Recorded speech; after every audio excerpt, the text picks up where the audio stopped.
Eu tenho vivido alguns desafios na minha vida depois de 32 anos que caminho com o Senhor. Volta e meia eu me encontro enfrentando grandes lutas com velhos inimigos, cujos quais eu já havia pensado ter vencido, pensamentos, vontades, desejos e situações que eu já achava estar totalmente apto a enfrentá-las, e elas têm retornado com forças descomunais, com pressões muito grandes, não apenas sobre mim, sobre minha casa, sobre meu casamento, sobre meus filhos, sobre a igreja que eu pastoreio, sobre amigos. O mundo espiritual, ele é muito mais real do que possamos imaginar. Eu quero começar com uma pergunta: como vamos andar com Deus? Como é que nós vamos tornar isso possível?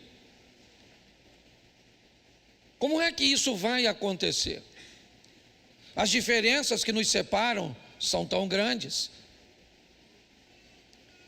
que, se olharmos humanamente, isso será impossível. Escolhemos nossos relacionamentos por afinidades. Gostamos de relacionarmos com pessoas que gostam das mesmas coisas que nós, que gostam de cumprir tarefas parecidas, mesmo que não seja a mesma coisa. Mas é legal. Se eu gosto de esporte, talvez alguém não gosta do mesmo esporte que eu, mas ao gostar de esportes, isso pode nos aproximar. Se gostamos de sair, isso pode nos aproximar. Se temos algumas afinidades, certamente isso pode nos tornar próximos e facilitar muito nossa convivência.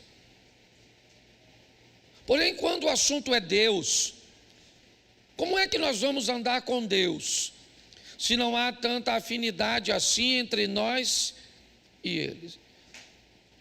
Esse relacionamento tende a ser, às vezes, duro, se tentarmos nos aprofundar nele. Ou então, ele pode ser bem superficial, se não atentarmos para as mudanças que precisam acontecer para que isso funcione. Vou te apresentar alguns textos que eu acho que vale a pena nós refletirmos. O primeiro dele é escrito pelo profeta Isaías, capítulo 55, verso 8. Põe na tela, por favor. Isaías 55, 8 nos diz: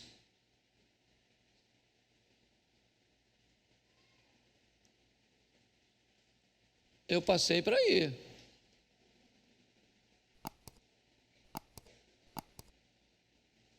Só diz que não dá para colocar, que eu leio.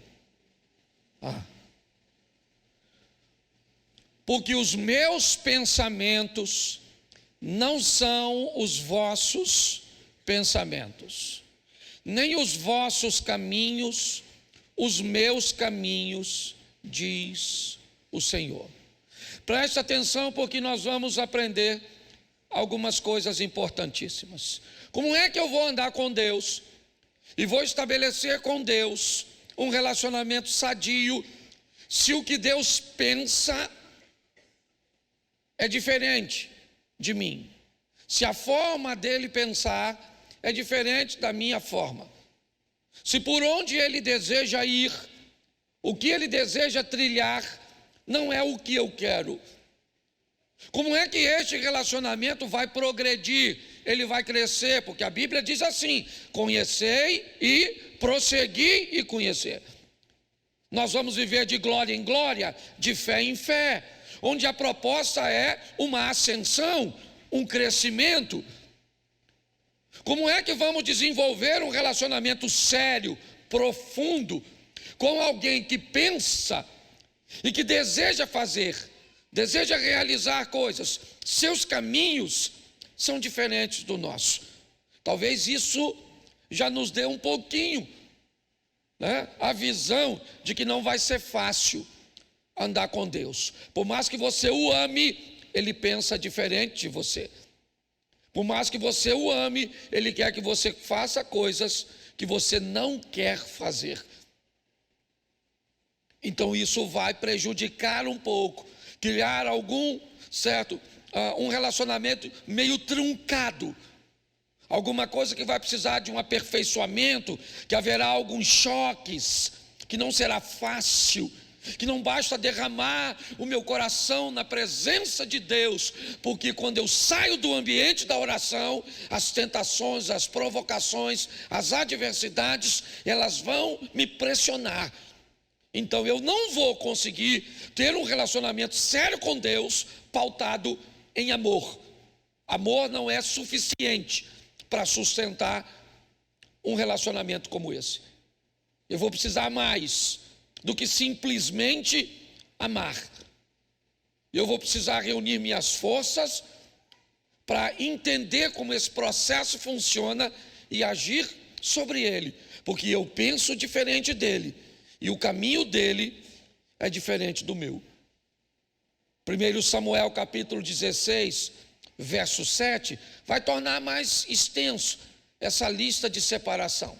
Porém o Senhor disse a Samuel, o profeta do Senhor, escute aqui, esse cara está velho nessa ocasião, mas deixa eu te explicar, ele ouve a Deus desde garotinho, ele não é um iniciante na caminhada profética, ele estudou muito tempo ao lado de um profeta muito experiente, chamado Eli. Ele foi treinado. Mas o texto está dizendo, está lá, ó, porém o Senhor disse a Samuel, não atentes para a sua aparência, nem para a sua altura, porque eu o rejeitei, porque o Senhor não vê como vê o homem vê o exterior, porém o Senhor o coração. Olha só, se o pensamento dele é diferente do meu, o caminho dele é diferente do meu, agora a ótica dele, a maneira que ele enxerga as coisas é diferente de mim. Eu sou capaz de olhar a aparência, de acreditar que uma pessoa, pelo relógio que carrega no pulso, pelo colar que carrega no pescoço, pelo carro que colocou no estacionamento, pela marca da roupa ou da bolsa que carrega, os homens são capazes de avaliar as pessoas por isso. Deus diz, eu não vejo como vocês veem.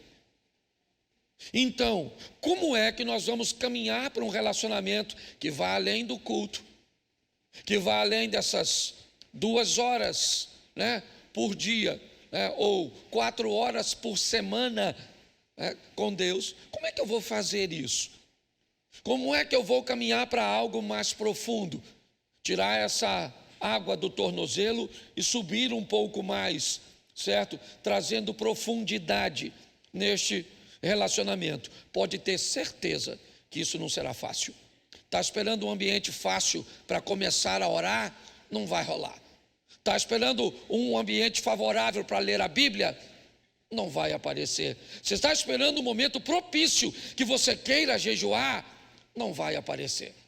Se você está esperando um ambiente propício e agradável para você fazer as coisas que vão te aproximar de Deus, prepare-se para se manter distante. Porque as coisas que precisamos fazer para estar mais próximos dele, nós não estamos desejosos de fazer. Mas pastor, então está certo. Como é que nós vamos andar juntos então? O Senhor já nos disse em 2 versículos que não há afinidade entre nós, mas ainda assim eu quero andar com ele, ele quer andar comigo e eu estou interessado nisso. Então eu vou te dar mais 2 versículos. O primeiro, Ezequiel 33, 11. Põe aí. Diz-lhes, tão certo como eu vivo, diz o Senhor Deus, não tenho prazer na morte do perverso, mas em que o perverso se converta do seu caminho e viva. Convertei-vos dos vossos maus caminhos, porque haveis de morrer, ó casa de Israel. Preste atenção. Conversão. Se eu quero andar com Deus, eu vou precisar me converter. Eu vou precisar sofrer uma mudança. Convertei-vos dos seus maus caminhos. Não podia ser uma vez só? Para que duas? Para que inúmeras informações sobre isso? Não bastaria uma? Não. O processo, às vezes, é muito lento. Algumas pessoas podem estar mais atoladas, mais aprofundadas, num ambiente hostil, perverso, desafiador do que outras, traumatizadas, presas a consequências de seu passado. Eu não sei, mas você já deve ter ouvido a história de uma mulher que procura um médico dizendo que tem uma dor no corpo todo. Ela diz: toda parte do meu corpo dói, doutor. Ele disse: eu nunca vi uma doença como essa. Ele diz: todo lugar dói. Ela falou: dói tudo.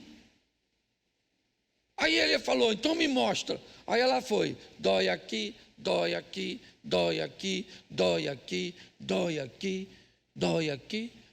E aí ele disse: eu já sei qual é o seu problema. Dedo quebrado.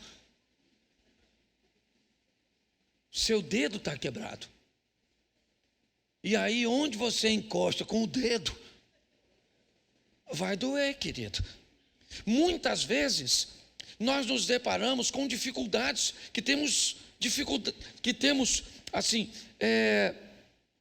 algumas resistências para identificarmos. A palavra conversão é uma palavra desafiadora, porque ela nos expõe a uma mudança que muitas vezes não estamos prontos para fazer. Mas e aí? A outra parte é que vai se converter? Só tem duas partes para que esse relacionamento se consolide. Uma sou eu, a outra é Deus. A palavra para que ele se consolide é conversão. Então, se eu não me converto, quem tem que se converter é Deus para se relacionar comigo? Então não vai ser fácil, não. Não pense que a maioria das pessoas que vivem uma vida sem vergonha, uma vida dupla, querem viver porque não querem, não. Elas querem viver uma vida de santidade, uma vida digna, uma vida decente. Sai de um culto desejoso que durante essa semana seja uma semana de vitória, que ela não entre num site de pornografia, que ela não entre num ambiente de fofoca. Mas como ela vai fazer isso? Sozinha, ela não vai. As forças de oposição são muito maiores do que a dela. Para que ela consiga êxito nesse ambiente, ela vai precisar de uma companhia, ela vai precisar de um fortalecimento. E se ela não conseguir alcançar isso, se a força do mal convencê-la de que isso não é possível, não é viável, que ela não merece, você pode ter certeza que o que vai acontecer é ela ser envergonhada. Talvez não no ambiente humano, mas no ambiente espiritual. A conversão é algo que precisa fazer parte da nossa vida para que consigamos este relacionamento próximo, crescente e firme. E para isso, Ezequiel 36, 26, nos diz algo: dar-vos-ei coração, porei dentro de vós o espírito, tirarei de vós o coração e vos darei um coração. Preste atenção, olha só. Aí eu estou pronto a querer me converter? Então tá bom, então eu vou receber uma coisa, e não mais fora, mas agora dentro. Preste atenção, esse é um texto do Velho Testamento, certo? Essa história de um espírito que vem para dentro é uma coisa bem do Novo Testamento. Então preste atenção, nós precisamos, para ter êxito, permitir que Deus entre. Eu não posso mais caminhar com Deus, simplesmente. Eu tenho que caminhar em Deus. Se eu quero vencer, não dá mais para um Deus que ande comigo. Eu preciso de um Deus que ande em mim. Um Deus que habite em mim. Certo? Que mora. Ah, pastor, mas o Novo Testamento já diz que Deus não habita em templo feito por mãos humanas. Ele pode até não habitar, mas frequenta. Então não vem com essa história não. Certo? Ah, não vou mais à igreja porque Deus não habita em templo. Não habita, mas Ele frequenta esse ambiente coletivo. É importante. E se eu quero viver uma vida digna com Deus, eu preciso permitir que essa dureza de coração, que esse coração cauterizado, insensível, esse coração que não sente mais quando desagrada a Deus, desapareça. Esse é o coração de pedra.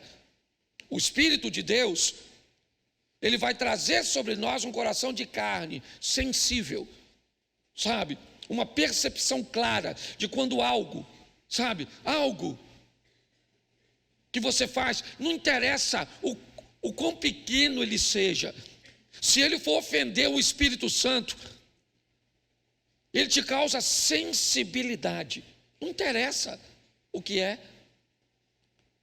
Eu vou te dar um exemplo. Eu esse dia estava saindo do hotel, e quando eu entrei no carro, eu descobri que eu não tinha pago uma água que eu tinha consumido. Eu já estava lá fora, era apenas uma água. Eu podia ter ido embora, ele não me cobrou. Aliás, ele não perguntou nada. Ele só é check-out, pastor. Falei, me dá o cartão e pronto. Mas quando eu estava lá fora, uma água, R$7. Não faria diferença para o hotel? Faria? Não. Faria diferença para mim? Não. Mas faria diferença no mundo? Pronto, eu fui lá e paguei a água, pronto, porque você começa a ter um coração sensível. Qualquer coisa que saia do padrão de Deus, não interessa se homem vai ver, se sua esposa vai ver, seu marido, seu pai, seu pastor, seu chefe, não tem mais a ver com a visão humana, é a visão de Deus sobre você. Onde você estiver, Ele vai estar lá. É assim que funciona. E o nome dele pode ser glorificado ou envergonhado por minha ou por sua causa. É assim que funciona. Então eu preciso entender isso. Não será um relacionamento fácil, não. Será um relacionamento desafiador. Eu terei que mover-me muitas vezes com muita força para fazer com que eu continue conseguindo andar ao lado de Deus. E eu até hoje confesso a você, fora alguns exemplos na Bíblia que a gente pode até aplicar, eu nunca vi Deus querendo parar de andar com as pessoas, mas eu já vi pessoas querendo parar de andar com Deus porque descobriram que não conseguem.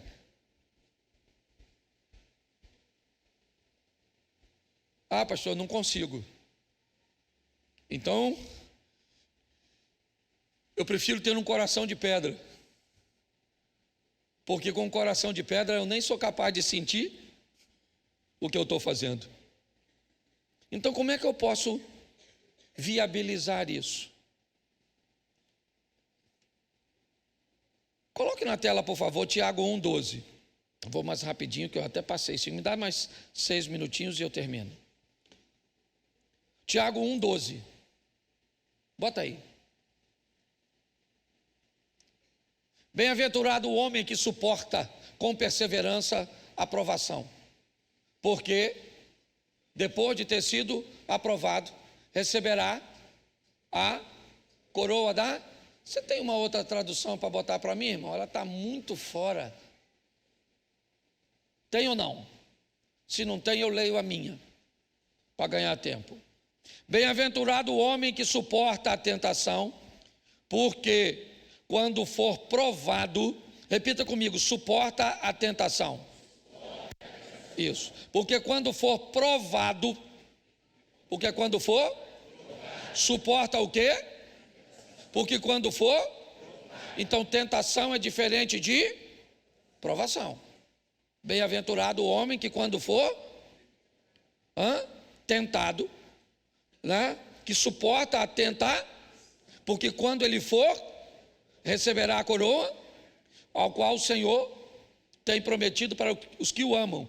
Agora, verso 13: ninguém sendo tentado, diga, de Deus sou, porque Deus não pode ser tentado pelo mal e a ninguém, mas cada um é tentado quando atraído e engodado por sua própria concupiscência. Depois, havendo a concupiscência concebido, dá luz ao pecado, e o pecado, sendo consumado, gera a morte. Preste atenção. Você quer se dar bem nesse relacionamento entre você e Deus?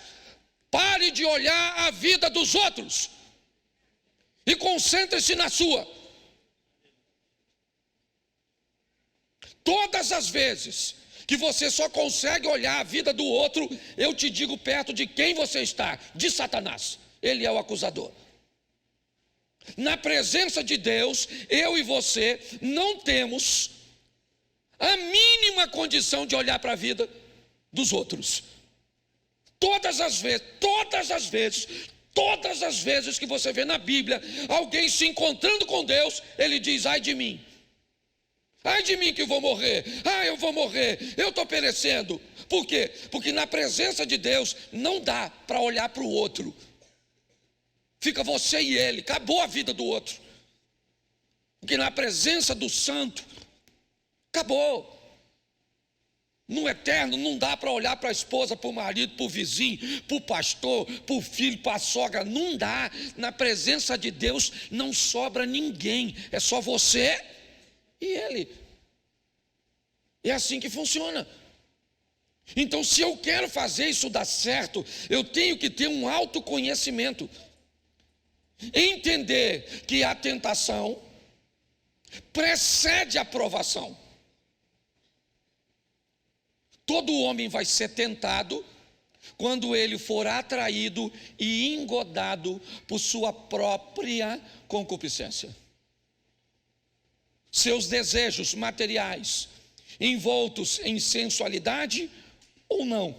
A concupiscência ela é bem abrangente. Mas o que a Bíblia está dizendo é mais ou menos assim. Você vai ser, no campo da sexualidade, tentado por pensamentos eróticos, por desejos sexuais, por ter uma parte em você que não é cumprida. O nome disso é provação, ou é tentação, perdão. Mas a hora que aparecer alguém lhe dando condição de atender a demanda da tentação, você entrou na provação. É assim que funciona. E ela é muito particular. O que tenta você não necessariamente tenta quem está do seu lado. Nós precisamos ter um entendimento, porque segundo a Bíblia, o que vai acontecer? O Satanás vai nos atrair com engodo. O que é um engodo? Engodo é uma quantidade de alimento que eu gosto, que eu almejo, mas que não pode ser suficiente para atender a minha demanda. É aquilo que caçadores, pescadores utilizam como um artifício para manter a presa perto do ambiente de captura. É assim que funciona. Então, segundo a Bíblia, eu preciso entender este processo que quem vai usar contra mim? Satanás. Por isso, algumas palavras precisam nortear a nossa caminhada. A primeira é vigilância. O tempo inteiro. Seja prudente como as serpentes. Ninguém é capaz de pegar uma serpente distraída. Não há essa possibilidade. E olha que ela não enxerga.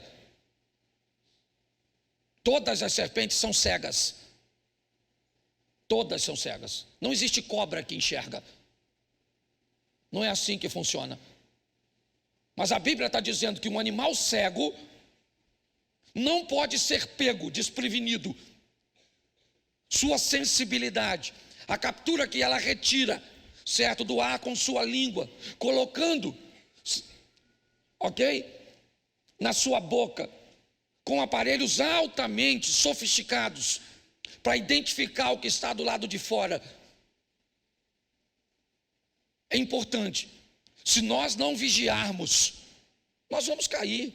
Pode ter certeza, é só uma questão de tempo. Talvez não seja nenhuma queda tão grande para te humilhar, mas pode roubar a sua vitória, pode impedir seu crescimento, pode atrasar seu percurso. Está assim de gente que era para estar lá na frente. Você olha para a vida dela, nunca teve uma queda radical de humilhação, algo terrível, mas já era para estar muito longe e não conseguiu, porque vive sofrendo de pequenas quedas, de atrasos. É assim que funciona. A segunda palavra que nós temos que levar conosco é tolerância. Essa é uma das piores. Tolerância, cuidado com ela. Ela te impede de manter a distância segura de um ambiente ruim. Você começa a tolerar um palavrão. Você começa a tolerar determinados tipos de conversa, determinados tipos de ambiente. Isso começa a te aproximar de lugares e de coisas, de situações cujas quais você deveria estar distante. Mas o inimigo usou de uma forma sorrateira, fazendo com que você conseguisse tolerar. Você tolera aquele tipo de coisa, aquele tipo de música, aquele tipo, sabe? Você começa a se tornar bem tolerante. Por quê? Porque a próxima palavra é aprovação. Você não quer se tornar intolerante em algumas coisas, porque você começa a negociar. Esse é o problema. São essas coisas pequenininhas que a Bíblia chama de raposinhas. Elas vão assumindo lugares, desbravando e conquistando espaços na nossa vida, no nosso coração, e o que isso vai fazendo? Nos distanciando de Deus. A última palavra é informação. Aquilo que vai dar a você o conhecimento para combater os ataques. E aí Efésios 6,12 coloca: porque a nossa luta não é contra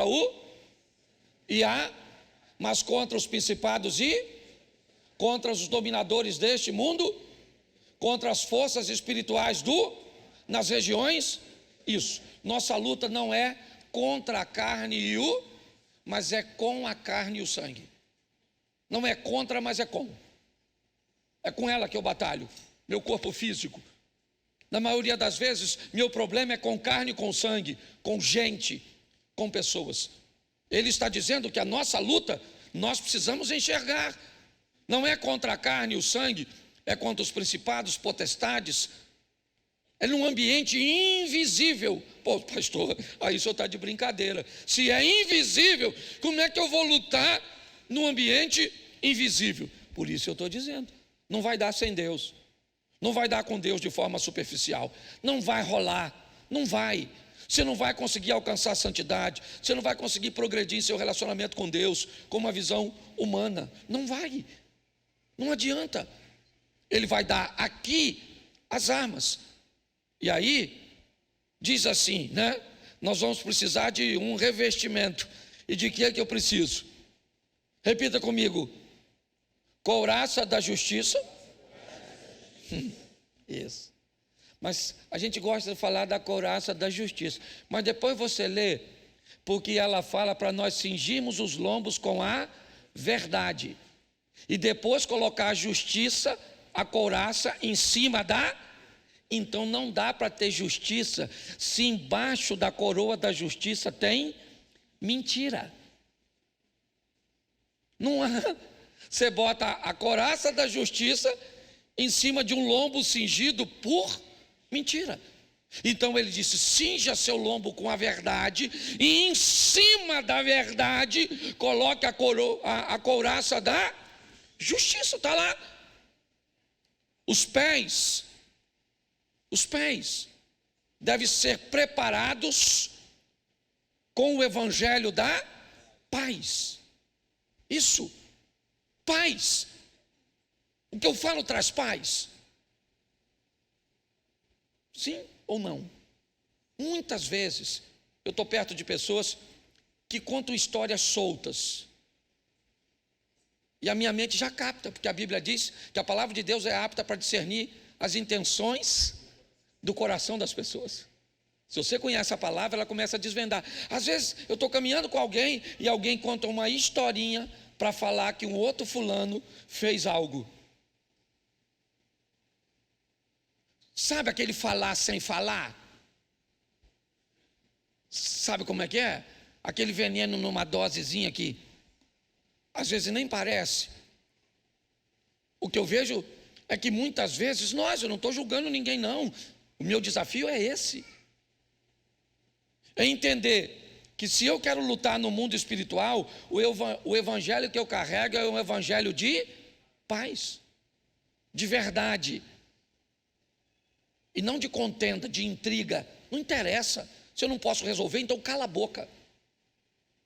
Porque pior, a gente ainda dissemina os outros a falarem mal, a pensarem mal, a uma série de coisas. E é assim que funciona. O escudo da fé sob os dardos. Olha só. Olha que coisa interessante. O que é um dardo? O dardo é o quê? É um objeto que ele é lançado. O escudo é para nos proteger dos dardos inflamados do maligno, que ele vai jogar de longe. Ele não precisa possuir você e nem a mim. Não há necessidade disso. Basta lançar alguma coisa sobre nós que faça com que façamos a vontade dele. Precisamos desse escudo. Na nossa cabeça está o capacete da isso. Uma coisa deve estar na nossa cabeça para sempre. O que é? A salvação. Salvação de quem? De todo mundo. Se o que eu vou fazer não é para salvar pessoas, tem alguma coisa de errado. Se eu trabalho para Cristo, tudo o que eu faço é com o propósito de salvar pessoas e não de enfiá-las no inferno. É assim que funciona. A espada do Espírito, a palavra de Deus, termina no 18 dizendo: orando todo o tempo, com toda a oração e súplica no Espírito, e vigiando nisso com toda a súplica e perseverança dos santos. Não é mágica, irmãos. Não é mágica. É difícil pra caramba. Não é fácil. Se você esperar querer para viver, eu vou te dar uma notícia: não vai. Não é para quem quer. Se relacionar com Deus não é para quem quer, porque se fosse para quem quer, todos queriam. Quem não quer se relacionar com Deus? Eu só preciso encontrar um ambiente equilibrado, de autoconhecimento, onde eu consigo olhar para mim e ir eliminando as coisas, é entender que o que o meu inimigo pode usar contra mim, porque é isso que ele vai usar contra você. Exatamente. Ele vai estudar você e vai descobrir como é que ele te faz ficar longe de Deus. Isso é a história do filhinho pródigo. E eu termino aqui. Lembra a história do filho pródigo? Você lembra dela? Isso, está lá, Lucas 15. Onde o filho pródigo está? Na casa do... Enquanto ele está lá, qual o problema que ele tem? Nenhum. O pai tem um inimigo, sim ou não? O inimigo do pai quem é? Satanás. Mas como é que Satanás mexe no filho pródigo, se o filho pródigo está na presença do pai? Então o que ele faz? Eu vou tirar o filho da presença. Porque se eu tiro o filho da presença, eu tiro o filho do ambiente de proteger, e agora ele é um alvo fácil. Então, eu vou falar para vocês, não é fácil para você, nem para o pastor, talvez seja para os outros, para mim não é. A briga é feia. Eu não estou afim de orar, eu não estou afim de ler a Bíblia, eu vou ler, dá sono, dá preguiça, ou as letrinhas embaralha. Você está afim de jejuar, dá uma fome desgraçada. Mas eu vou falar uma coisa para você: nós vamos vencer. Certo? Pelo menos eu estou afim desse negócio aí. Eu vou vencendo, tem hora que eu dou uma voltinha assim, ó. Aí eu dou mais uma aceleradinha e vou. E estou há 32 anos. Lutando para ir. E já vi gente cair para caramba. Eu já tive umas escorregadinhas assim. Já escorregou, Abner? A Jacira aí de olho em tu, é ou não é? Mas é assim que funciona. Eu queria que você ficasse de pé e dissesse para quem está do seu lado: é difícil, mas é possível. É isso aí. Feche seus olhos. Pai, aceitar a tua proposta é algo extraordinário. É impossível não querermos estar ao lado de um Deus todo-poderoso, dono do ouro e da prata. Mas essa caminhada tem sido um grande desafio para todos os seres humanos. Agora chegou a nossa vez de vivermos tudo isso. O que nós temos são as histórias daqueles que já passaram. E vimos que foi difícil para o Noé, foi difícil para o Adão, foi difícil para o Abraão, foi difícil para o Isaac, para o Jacó, para o José, para o Moisés, foi difícil para o Josué, foi difícil para os juízes, para os reis, para os profetas, para os discípulos. E agora chegou a nossa vez. O que nós pedimos é a tua força, é o ânimo para continuarmos lutando, porque nós não vamos envergonhar teu nome. Teu nome será glorificado através de nossa vida. Vamos seguir firmes. E vem aí mais uma semana, Senhor. Uma semana extraordinária, onde o teu nome será glorificado através da nossa vida, da nossa casa e de nossas ações. Leva-nos aos nossos lares, guardado por tuas mãos poderosas. Que o grande amor de Deus, nosso Pai, a graça de nosso Senhor e Salvador Jesus Cristo e as doces consolações do Santo Espírito de Deus seja para com todo o povo do Senhor, e todos digam: